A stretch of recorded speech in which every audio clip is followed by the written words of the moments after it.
PEC dos benefícios sociais em destaque no mercado financeiro de hoje com Sami Dana. Boa tarde, Sami. Muito boa tarde a todos, Bartel, Caniato, boa tarde a você que nos acompanha. O mercado financeiro começa e o tema do dia, o principal, é a PEC das bondades, assim chamado por alguns, ou PEC kamikaze, chamado assim pela oposição. Mas antes de falar da PEC, queria dar uma olhada no Ibovespa aqui, ó. Vocês podem ver no gráfico comigo que o Ibovespa opera nesse momento com 0,30% de queda, aos 98 mil. Na manhã chegou a bater 99 mil, mas depois o preço foi deteriorando e agora parece recuperar. O motivo dessa queda é justamente o desânimo com a economia mundial, commodities caindo no mundo inteiro, então o preço do minério de ferro, o preço do petróleo, e levando consigo as principais empresas no peso do índice, ou seja, Petrobras e Vale. Eu destaquei também o petróleo aqui, a gente tem uma queda de 2,47 no barril de petróleo, esse é o Brent, que é o barril tipo de referência da Petrobras, está sendo cotado a $100,23, mas hoje ele cai 2,47, o que é uma queda forte para um único dia. Mas de um mês para cá, que é o próximo gráfico, a gente tem essa toada. Essa toada aqui, ó, de um mês para cá ele perdeu 15,98%, ele saiu de $120 e agora próximo dos $100. Isso significa que a expectativa de consumo no mundo passou a ser menor, ou seja, com uma crise na Europa, com uma crise nos Estados Unidos, uma recessão, e o remédio para essa recessão, alta de juros. Vamos dar uma olhada rapidamente nas moedas. Nesse momento, o dólar opera em alta de 0,88, ultrapassou a barreira dos R$5,40, está a R$5,43. O euro também alto, uma alta menor de 0,16, R$5,54. Engraçado como a diferença do euro para o dólar é de apenas 11 centavos nesse momento. E o Bitcoin recupera um pouco, 0,46, ultrapassou a barreira do $20 mil, estava entre 19, 20, muito tempo, e agora $20.291. Mas o tema de hoje, que impacta a nossa vida, que impacta a economia, é a PEC. E para falar disso, a gente recebe o economista Leonardo de Siqueira Lima. Leonardo, seja bem-vindo ao mercado financeiro. A primeira coisa que eu te pergunto, o que essa PEC impacta na vida das pessoas? No curto e no médio e longo prazos. Por quê? Porque no curto prazo você fala, pô, o caminhoneiro está sem dinheiro, vamos dar dinheiro para ele. Motorista de Uber está sem dinheiro, vamos dar dinheiro para ele. Auxílio emergencial também ajuda muitas pessoas, né? Então eu queria que você fizesse essa análise inicial, por gentileza. Seja bem-vindo, boa tarde novamente. Boa tarde, Sami. É sempre um prazer estar com você discutindo a economia do país. Bom, essa PEC era uma PEC para decretar estado de emergência no país, né? Então ela foi proposta lá em fevereiro, muito por causa da guerra na Ucrânia. E a verdade é que os principais motivos já passaram um pouco, mas o governo e tanto a oposição, todos os políticos praticamente, acharam que seria benéfica ressuscitar ela agora.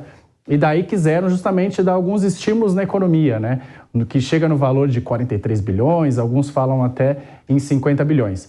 E a verdade é que você vai dar alguns benefícios para algumas classes, então você vai ter gratuidade, aí aumentar a gratuidade para idosos no transporte público, você vai dar um auxílio a mais ali para taxista, para caminhoneiro, alguns pedindo agora para motorista de Uber, você vai dar um auxílio, também o aumento do Auxílio Brasil, né? Quase 50% de aumento, justamente para tentar ajudar os mais vulneráveis aí, né? E daí, alguns falam da PEC dos benefícios sociais. Eu acho que o nome aqui ele tem que ficar em segundo plano, não é prioridade. Porque o que eu consigo ver de impacto isso na economia brasileira é que é um pouco, eu diria, como dar cachaça para alcoólatra que está em clínica de reabilitação. Você acha que está ajudando a população, mas na verdade isso vai aumentar esse problema. Qual é o problema? A gente já tem uma inflação aí em 10% praticamente, tá? Então, quando você coloca 50 bi a mais aí na economia, sem cortar gastos, né, na verdade, você vai estar prejudicando, trazendo uma inflação futura. Então, as mesmas pessoas que parecem estar sendo ajudadas hoje, elas vão ser prejudicadas no futuro. Então, eu acho que a gente tem que cuidar dessas pessoas, elas precisam sim, mas a forma está errada. Por 3 motivos, porque ela quebra, ao mesmo tempo, equilíbrio nas contas fiscais, E ela quebra também o déficit que o governo precisa controlar, tá? Então, eu acho que, mais do que ajudar, ela vai atrapalhar no longo prazo toda a economia. Léo, a gente tem uma questão que não é só dessa PEC, por exemplo, foi derrubado o veto ontem da lei Paulo Gustavo e da lei Aldir Blanc, que fala justamente em incentivos para artistas. O que eu sei, como economista, é que ano eleitoral, normalmente você tenta aumentar a popularidade. Então, a PEC das bondades é uma PEC do governo, a PEC do Aldir Blanc e do Paulo Gustavo é da oposição.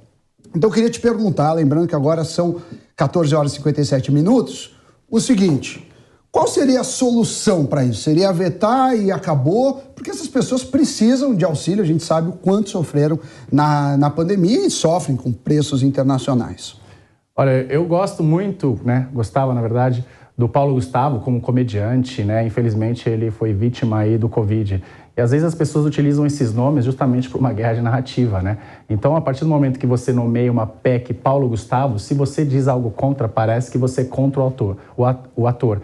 E, na verdade, não tem nada disso, Assim, eu acho que, de fato, o setor da classe artística foi um dos prejudicados na pandemia, mas o que acontece é o seguinte: a partir do momento que você decide ajudar, de novo, o país tem déficit atrás de déficit, a gente gastou demais e a gente vai trazer mais um gasto para o governo.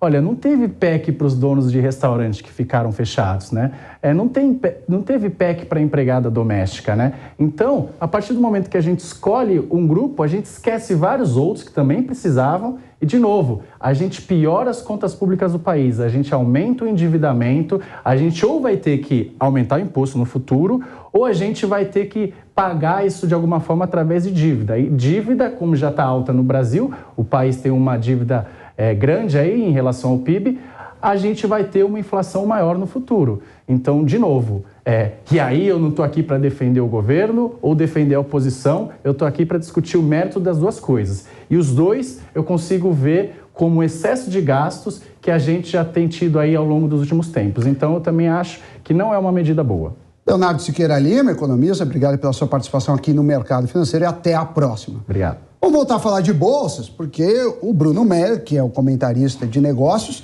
tem um destaque sobre a WEG. Pode rodar. Boa tarde, Sami. Boa tarde a todos que nos acompanham aqui no Mercado Financeiro. A fabricante de máquinas e equipamentos WEG, sediada em Jaraguá do Sul, em Santa Catarina, acaba de anunciar um investimento na produção do maior aerogerador em operação para o mercado brasileiro. Com uma potência aí de 7 megawatts, o novo equipamento terá características adaptadas para atender não só o mercado brasileiro, como também outros mercados pelo mundo. A fabricação dos novos aerogeradores acontecerá inicialmente no Brasil, na fábrica de Jaraguá do Sul, onde a empresa já produz aerogeradores e tem um centro de operações eólico que realiza o controle, o monitoramento e análise da frota no país. Se tudo seguir como planejado, o protótipo do novo aerogerador deve entrar em operação já no início de 2024 e o início da produção é esperada para o ano seguinte, em 2025. O Brasil tem mais de 650 parques eólicos e mais de 8 mil aerogeradores operando por aqui no Brasil. Sami, é com você. Obrigado, Bruno Meyer. Mercado Financeiro de hoje chega ao fim. Lembrando que amanhã tem mais, às 14 horas e 50 minutos.